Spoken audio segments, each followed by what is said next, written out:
Melissa seguía pidiendo justicia. Acababa de nacer su hijo y después de más de 9 meses aún no sabía quién había entrado en la tienda de motocicletas de su marido, Superbike Motorsport, y había acabado con la vida de las 4 personas que se encontraban allí. Todo pasó de una manera fría y brutal, en apenas minutos. Alguien había llegado a plena luz del día a las 3 de la tarde y había hecho aquello.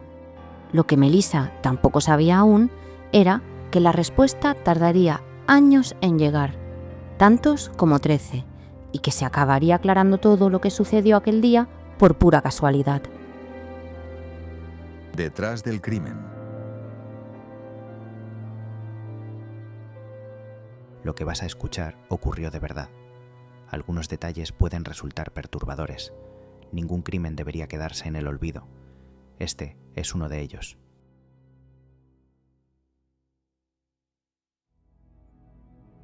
Hoy empezaré hablando de un caso atroz, un homicidio con una escena que habla por sí misma.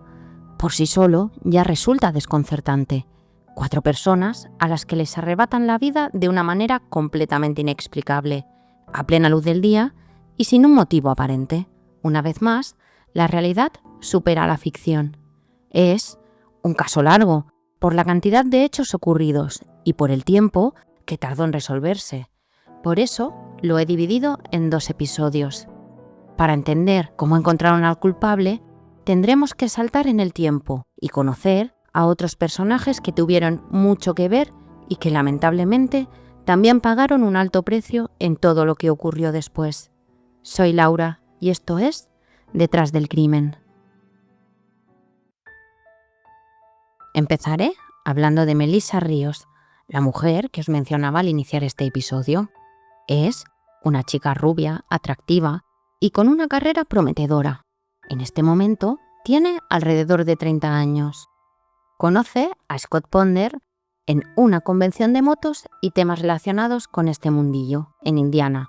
En ese momento, ella trabajaba para una empresa nacional de concesionarios de motocicletas que la envía allí, ya que su trabajo se lo exigía. Cuando le conoce, se enamora de él desde el primer momento. Por entonces, ella vivía en Arizona, donde también había nacido, concretamente en Safford. Scott Ponder había nacido el 7 de febrero de 1973. Era un hombre ambicioso, joven, guapo, con muy buena reputación y muy carismático. Su madre, Beverly, se había casado con un hombre que lo trató como a un hijo cuando Scott tenía 3 años. De su padre biológico durante esta época no hay gran cosa que decir, más allá de que se había divorciado de su madre cuando él era muy pequeño, debido a sus frecuentes entradas y salidas de prisión. Tras la separación, Scott perdió el contacto con él, así que prácticamente es un desconocido. En 1993, su padre biológico, William Dean Ponder, desapareció sin dejar rastro. Scott invirtió tiempo y dinero en buscar a su padre pese a todo, pero no conseguiría encontrarlo nunca. Aunque sus padres se habían divorciado, la infancia de Scott fue feliz. Su padrastro, Terry Guy, lo crió como a un hijo desde el principio. Fue la única figura paterna real en su vida. Desde muy joven le apasionaba la velocidad. Aunque trabajaba en una empresa textil, tenía claro que quería dedicarse al mundo de las motos y las carreras. Empezó compitiendo a nivel regional como piloto e incluso llegó a participar en el Daytona Motor Speedway en Florida. Pensando en sus sueños, pidió un préstamo de $30,000 y abrió un pequeño taller de reparación de motocicletas, que en ese momento atendía en sus horas libres. En 1996 dejó su empleo en la empresa textil para dedicarse por completo al taller. El negocio creció rápidamente. Pasó de 90 metros cuadrados a casi 800, gracias al éxito que tenía en la zona. Fue en esta etapa cuando Scott comenzó a asistir a convenciones del sector y allí es donde conoce a Melissa. Su objetivo era claro: conseguir una franquicia de Suzuki. En 2003, por fin lo logra. Abre una franquicia en Chesney, Carolina del Sur, llamada Superbike Motorsport, una tienda de motos de alto rendimiento. El negocio fue un éxito casi desde su inicio. Llegó a recibir un premio nacional de Suzuki por su volumen de ventas y su atención al cliente. Además, se convirtió en un punto de encuentro habitual para aficionados a las motos de alta cilindrada. Para entonces, Scott ya había contratado a su mejor amigo Brian Lucas como gerente del establecimiento. Chris Sherbert trabajaba como mecánico y la madre de Scott, Beverly Guy, se encargaba de la contabilidad. Después de conocerse, Scott y Melissa se casan el 5 de enero de 2002, en una ceremonia breve y sencilla. Poco después, como os acabo de contar, Scott cumple su sueño y abre su concesionario. A medida que el negocio crece, entre la primavera y el verano de 2003, empiezan a construir su casa soñada. Querían un hogar definitivo donde formar una familia numerosa. En algunos testimonios de Melissa se le escucha decir alegremente que quería 6 o 7 hijos. En septiembre de 2003, Melissa queda embarazada. Para entonces, la tienda llevaba 9 meses abierta. El 6 de noviembre de 2003 amanece como cualquier otro día. En ese momento, Melissa trabajaba como ejecutiva para una corporación nacional que vende garantías extendidas y contratos de servicios para vehículos y motocicletas. En su tiempo libre, también ayuda a Scott en la tienda. Ese día, Melissa tenía náuseas a causa del embarazo. Está de 7 semanas. Por la mañana, pasa por el concesionario, pita con el claxon y le tira un beso a Scott. Después, continúa con su jornada con total normalidad.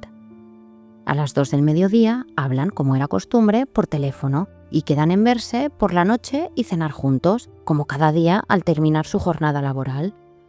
Lo que Melissa no sabe en ese momento es que esta será la última vez que hablará con Scott. Ese mismo día, 6 de noviembre a las 3:07 de la tarde, un hombre llama a emergencias.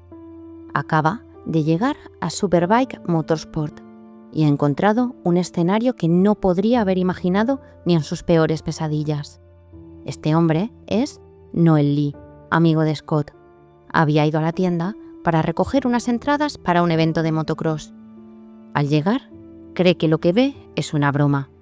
Ve a Scott y al gerente Brian tirados en el suelo de la entrada, rodeados de un gran charco de sangre.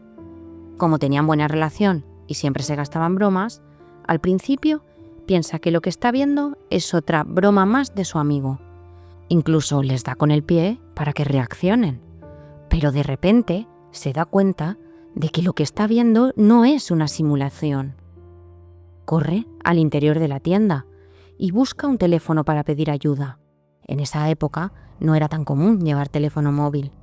Mientras avanza por el local, descubre 2 cuerpos más, el de Beverly cerca del baño y el del mecánico Chris desplomado sobre una moto en el taller. La llamada a emergencias dura casi 3 minutos. Noel intenta explicar que al principio pensó que era una broma, pero que ahora entiende lo que ha ocurrido. Habían disparado a todas las personas que se encontraban en la tienda, acabando con su vida en este brutal acto. Apenas unos minutos después, la policía se persona en el lugar de los hechos. Rápidamente acordonan la zona. Lo que ha ocurrido allí les deja helados. Una masacre con resultado de muerte de 4 personas. Es una escena terrible, ocurrida a plena luz del día. Los cuerpos están alineados hacia la salida, como si hubieran intentado huir. Scott y Brian habían conseguido llegar hasta la puerta, mientras que Beverly estaba más atrás y Chris en el fondo del taller. En la autopsia descubrirían que el asesino no solo disparó a matar, sino que además lo hizo a corta distancia para asegurarse de que no quedaran con vida. Con respecto al móvil, descartan el robo como causa. En el mostrador y en la oficina había dinero en efectivo y cheques listos para cobrar. Por otro lado, ninguna motocicleta del inventario falta y las cajas de herramientas también estaban intactas. En el análisis forense de la escena criminal se recuperan los casquillos de en el suelo. Para ese momento, encontrarlos no sirvió de mucho, ya que en 2003 no existían registros centralizados que pudieran vincularse al arma, como los que existen a día de hoy. Esto os lo explico un poco mejor. Cada arma deja una huella única al ser disparada. Esta huella puede utilizarse para relacionar proyectiles o casquillos con un arma concreta en investigaciones criminales. Sin embargo, en este caso, no había forma de corroborar qué arma había disparado esas balas, y la comparación solo es posible si se dispone del arma para realizar el análisis balístico correspondiente. El arma no fue encontrada por las autoridades, por lo que no se podía realizar dicha verificación. Con respecto a Melissa, ella explica cómo llega al lugar, ve a la policía y entra en pánico.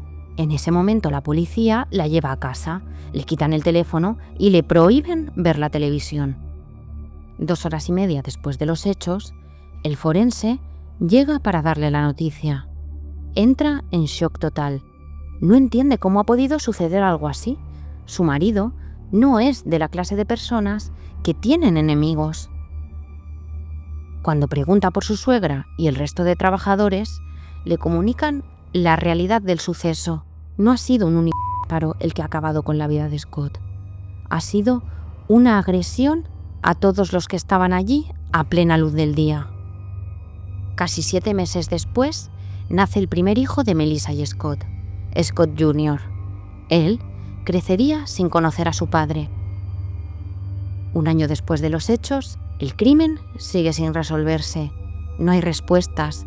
¿Quién lo hizo? ¿Por qué? ¿Qué ocurrió allí dentro? ¿Qué pasó por la cabeza del agresor? ¿Y por qué nadie vio nada?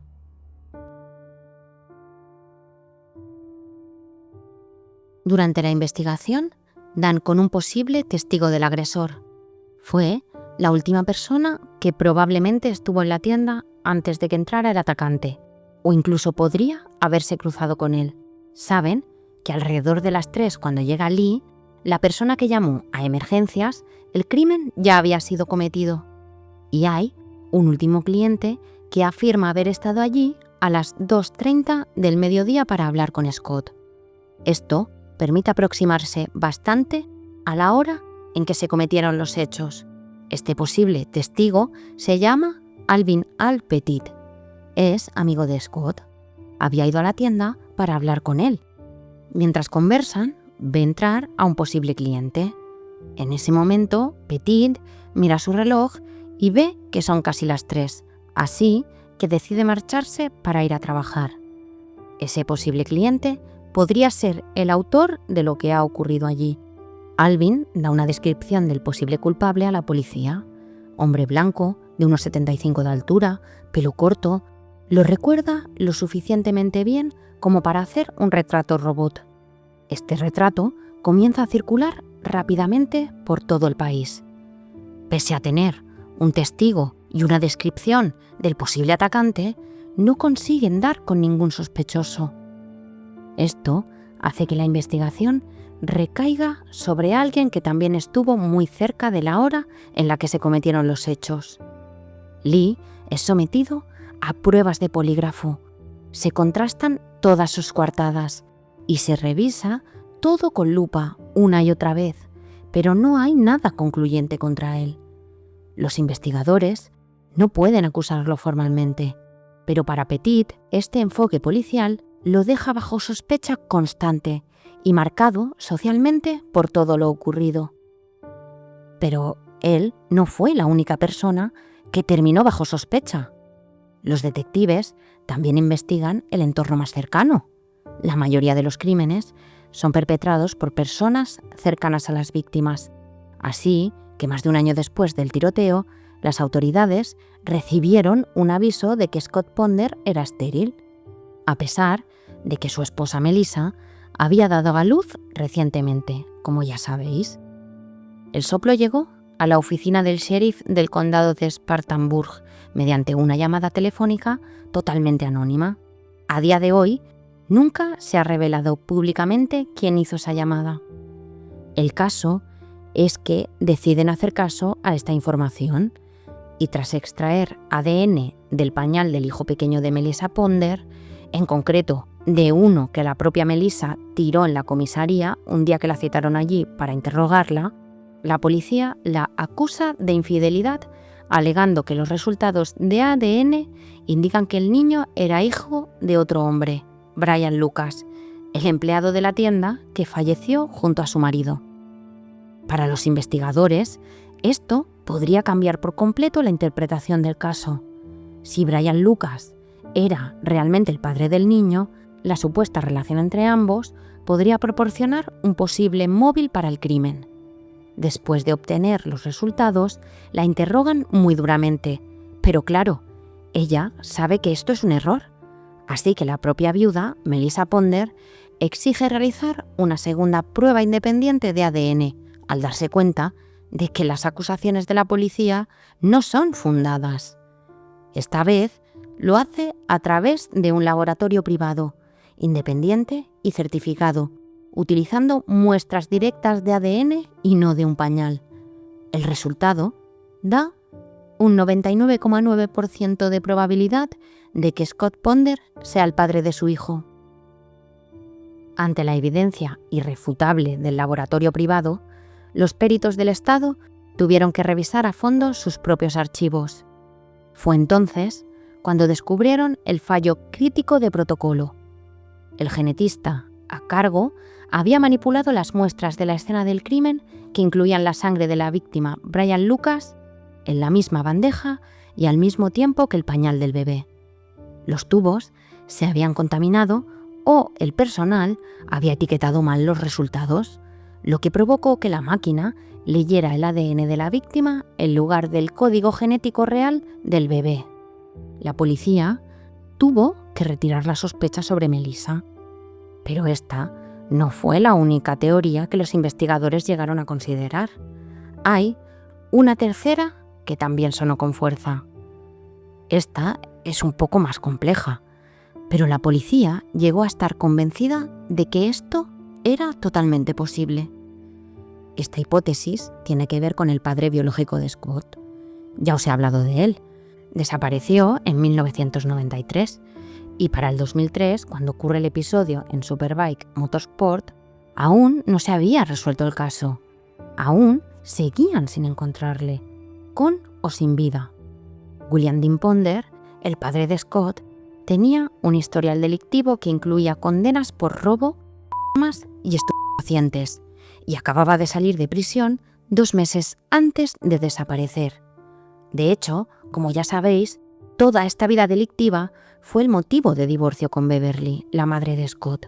Pues bien, la policía llegó a considerar seriamente que los 2 incidentes estaban relacionados y que podía tratarse de un posible ajuste de cuentas, ya que también acabaron con la vida de la madre de Scott.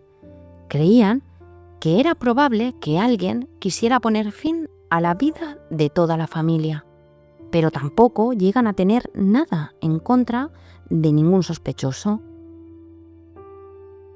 El caso de Superbike Motorsport llega a convertirse en el caso sin resolver más famoso de Carolina del Sur. Y ahora llega el momento de dar un salto hacia adelante. Han pasado 10 años del cuádruple homicidio. El caso se enfría y los años pasan sin obtener respuestas. Estamos en 2016 y será ahora cuando un caso aparentemente no relacionado con el que acabo de explicar acabe por resolver todo lo que pasó. Vamos hasta Woodruff, Carolina del Sur. Es 3 de noviembre de 2016. La policía abre un container metálico, de esos enormes que transportan mercancía. Tienen que romper la cadena que cierra las pesadas puertas con una sierra radial. Lo que encuentran tendrá consecuencias que en ese momento no pueden imaginar. Pero antes de contar lo que hay dentro, vamos hasta Anderson, también en Carolina del Sur. Pronto lo entenderéis todo. Voy a empezar presentándoos a Charles David Carver, de 32 años. David tiene una relación muy cercana con su familia, sobre todo con su hermana, quien en entrevistas posteriores diría que era su mejor amiga, pese a tener una diferencia de edad de 8 años. Ellos jugaban juntos a videojuegos, inventaban historias, veían películas, eran la persona favorita del otro. Eran una familia humilde, pero estaban muy unidos. David trabajaba en Greenville y tenía una compañera, Bobby, con la que se llevaba muy bien. Bobby le presentó a su hija, Kayla, con la que conectó de inmediato. El tiempo pasa y David conoce a Nikki. Se han conocido a través de un sitio web de citas en Internet y se casan en 2014. En poco tiempo, la relación empieza a deteriorarse. Nikki decide separarse de él y el 1 de julio de 2016 se marcha de forma definitiva del apartamento que compartían.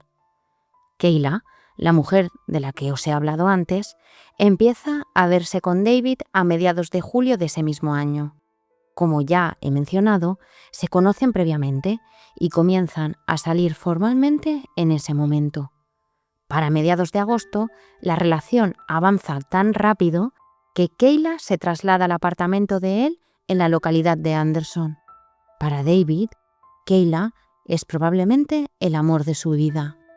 Todo indica que entre ellos existe una conexión muy intensa, una relación que avanza a gran velocidad, como si ambos hubieran decidido empezar una vida juntos sin esperar demasiado. Kayla, en ese momento, trabajaba haciendo mudanzas y limpiezas profundas en casas. Para David, este traslado también supone una forma de ayudarla con los gastos. Pero dejadme que os hable un poco más de Kayla. En ese momento tiene 30 años y también es de Carolina del Sur.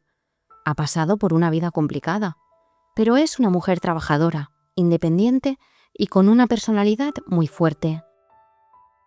En esa época, David posteaba en redes sociales y hablaba por internet con su familia prácticamente cada día.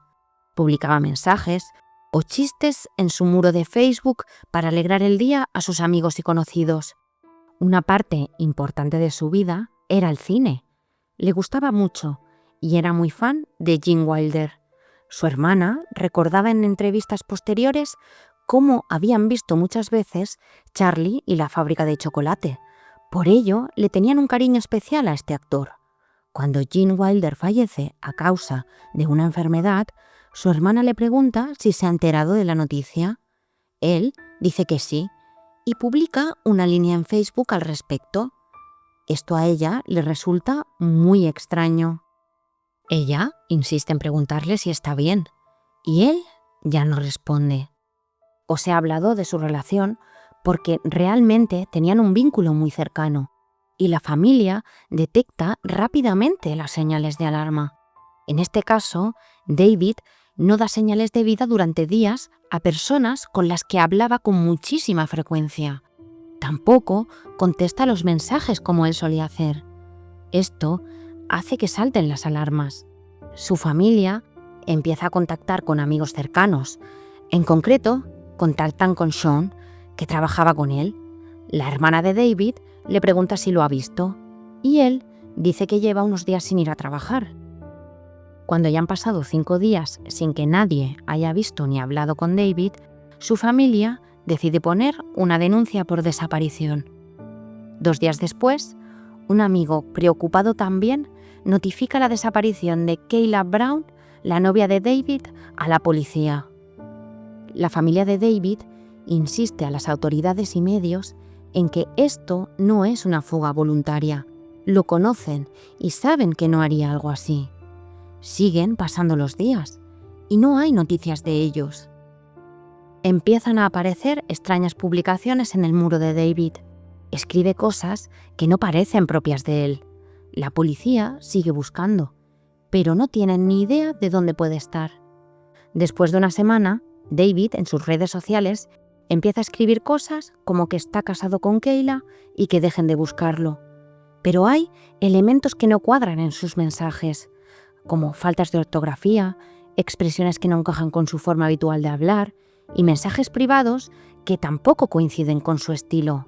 Su hermana sigue preguntando a la persona que hay detrás de estos mensajes, pero él no responde como lo haría normalmente. Parece que alguien se está haciendo pasar por David y su familia se da cuenta de esto. Además, si fuera él, surge una duda evidente. ¿Por qué escribe mensajes y no llama por teléfono para decirlo? No es coherente, ni tiene sentido esa forma de actuar. Empieza a parecer que alguien está intentando que la policía deje de investigar el caso. Pero os voy a hablar más de lo que pasó en las redes sociales de David, para que veáis lo turbio que es todo en este momento. Durante los primeros días de septiembre, el perfil de David experimenta cambios constantes. Se cambia la foto de perfil, actualiza el estado civil a casado y añade que se ha mudado lejos. Pero el contacto por internet no se limita a su familia, como ya os he comentado. Amigos cercanos también contactan con la policía porque están recibiendo mensajes privados muy extraños desde la cuenta de David. En algunos de estos mensajes incluso llega a pedir dinero, alegando que tiene problemas de adicción. También envía memes de humor negro, algo que no es nada propio de él. Y en octubre incluso empieza a publicar pasajes bíblicos oscuros y mensajes de despedida, entre ellos uno que dice «Descanse en paz». Después de denunciar la desaparición, la policía va al apartamento para hacer un registro donde vive la pareja. Allí encuentran al perro de Kayla y también su coche aparcado fuera. Esto resulta muy extraño, porque ella no se habría ido sin atender al animal. El perro se ha quedado sin comida y sin agua, y ella le tiene mucho cariño. Nunca lo habría dejado así. La policía empieza a pedir ayuda a través de redes. Todos los registros e indicios apuntan a que algo terrible podría haberle sucedido a David y Kayla. Una de las personas que entra en el punto de mira de los detectives es Nikki, la exmujer de David. La policía sospecha que podría tratarse de un asunto de celos. Están separados legalmente y en proceso de divorcio, pero creen que la separación es reciente y que podría haber sido un poco conflictiva. Además, algunos testimonios aseguran que no era una separación amistosa. Hablan de discusiones, reproches y emociones muy intensas. Esto, junto con el hecho de que David ya había rehecho su vida, pone el foco sobre su expareja. Para la policía, además, al ser su entorno más cercano, la coloca en un punto central de la investigación. Esto, junto con el difícil proceso de divorcio, convierte a Nikki en una persona de interés que debe ser investigada y descartada para poder avanzar. En este momento, la relación de Nikki con la policía tampoco era sencilla.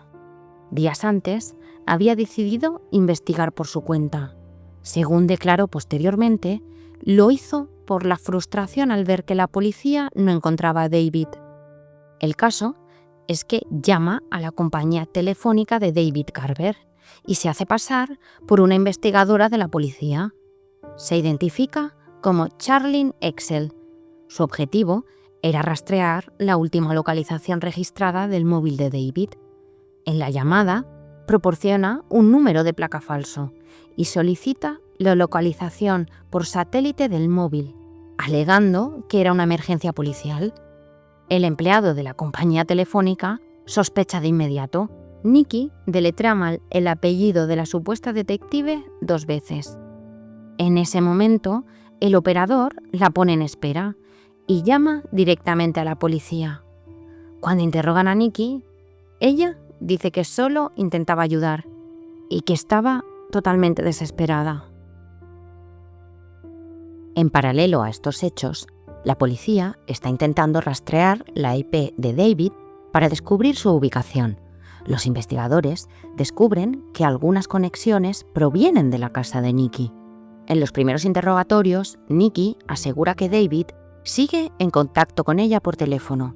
La policía empieza a revisar a fondo la vida de Nikki y no encuentran antecedentes ni nada especialmente llamativo en su historial, pero su actuación durante todo este caso sigue levantando sospechas entre los agentes. Finalmente, después de un interrogatorio, Nikki acaba derrumbándose. Las autoridades la han detenido por suplantar a un agente de la ley en una investigación.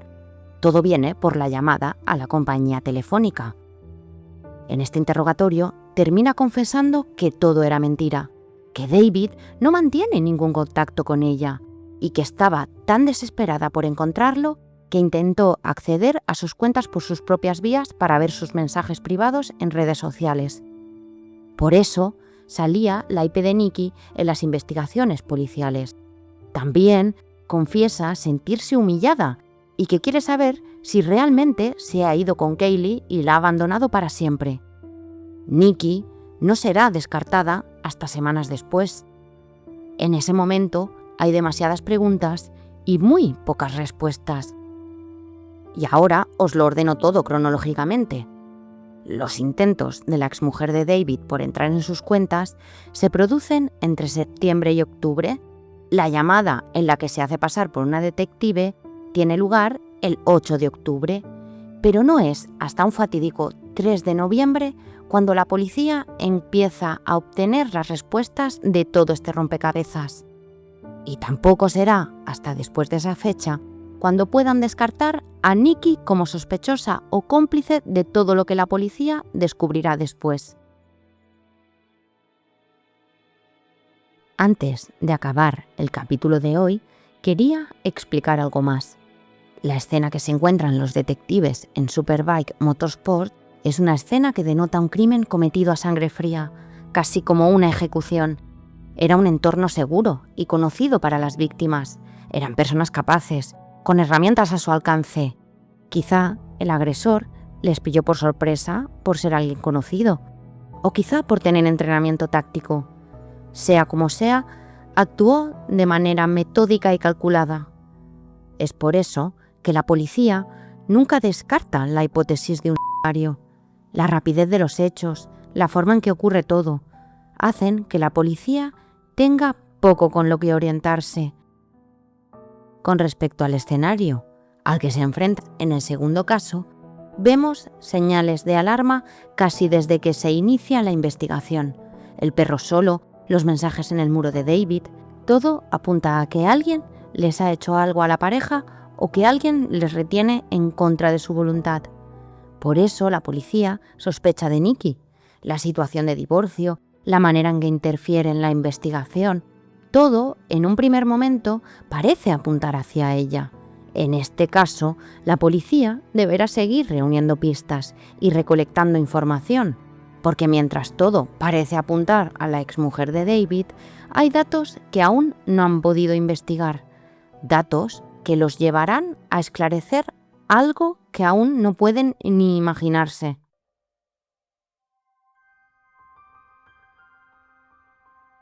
Y ahora hemos llegado al final del capítulo de hoy. Todos los interrogantes siguen abiertos.